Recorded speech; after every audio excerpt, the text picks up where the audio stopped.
तर पहा आज आनंददायी शनिवार या उपक्रमामध्ये आज आपण या ठिकाणी कोण बनेगा शंभरपती हा उपक्रम घेणार आहोत। तर या उपक्रमामध्ये फेरीमध्ये पात्र होण्यासाठी पहिला प्रश्न सगळ्यांसाठी कॉमन असेल, जो फास्ट उत्तर देईल तोच काय होईल या फेरीला पात्र होईल। त्यानंतर पहिल्या फेरीमध्ये तुम्हाला 3 प्रश्न विचारले जातील।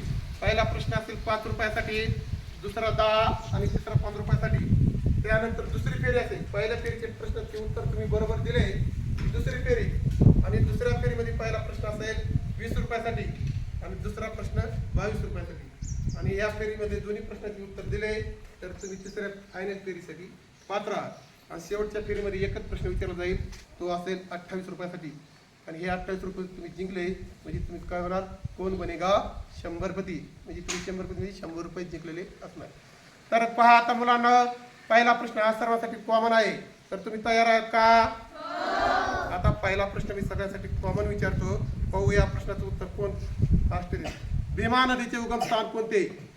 सांगा, भीमा नदीचे उगमस्थान कोणते? शंकर या प्रश्नाचं उत्तर बरोबर दिलेलं आहे आणि रितेश या फेरीसाठी पात्र झालेलं आहे। रितेश समोर ये, 2 काळामधून रितेशचं स्वागत करत आहे। आता रितेश तू समोर राहा। रितेश, प्रथम तू या कोण बनेगा शंभरपती या उपक्रमामध्ये तू या स्पर्धेमध्ये पात्र झाला, त्याबद्दल तुझं प्रथमतः अभिनंदन। तर मी तुला या सगळ्या फेऱ्या एकदा समजून सांगतो। तर पहा रितेश, या फेरीमध्ये 3 फेऱ्या होतील या उपक्रमामध्ये। पहिल्या फेरीमध्ये 3 प्रश्न विचारले जातील, जो पहिला प्रश्न असेल 5 रुपयासाठी, दुसरा 10 रुपयासाठी आणि तिसरा 5 रुपयासाठी। त्यानंतर दुसरी फेरी, त्यामध्ये पहिला प्रश्न 20 रुपयासाठी आणि दुसरा प्रश्न 22 रुपयासाठी। आणि तिसरी जी फेरी असेल, तिसऱ्या फेरीमध्ये एकच प्रश्न विचारला जाईल, तो असेल 28 रुपयासाठी। तर तू या स्पर्धेसाठी तयार आहे का? हो। तर पहा आता पहिल्या फेरीला सुरुवात होत आहे।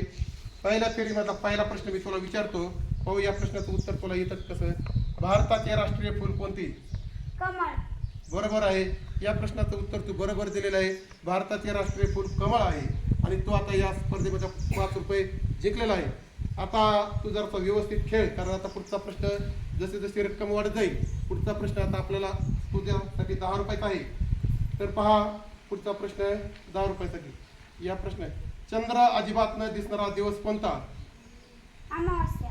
बरोबर आहे, दुसऱ्या प्रश्नाचं उत्तर तू बरोबर दिलं आहे आणि 10 रुपये जिंकलेला आहे। आता या फेरीमधला तिसरा प्रश्न 15 रुपयासाठी। महाराष्ट्रातील सर्वात मोठी नदी कोणती? गोदावरी। बरोबर आहे, आणि महाराष्ट्रातील सर्वात मोठी नदी गोदावरी आहे। आणि या पहिल्या फेरीमध्ये 3ही प्रश्नाचे उत्तर तू बरोबर दिलेले आहे आणि 30 रुपये या ठिकाणी तू जिंकलेला आहे।